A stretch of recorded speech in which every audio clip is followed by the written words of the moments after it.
Welcome back to my channel, Trash to Teach. Today, we're going to discuss about the HTML attributes. What are HTML attributes?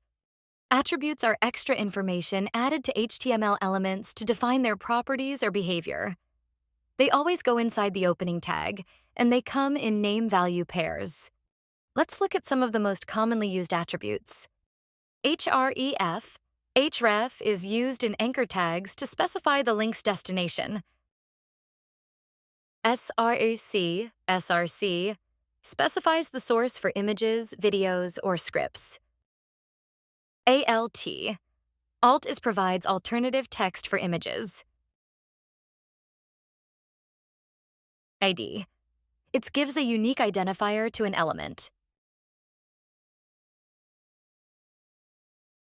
Classits is used to apply styles or JavaScript functionality to a group of elements.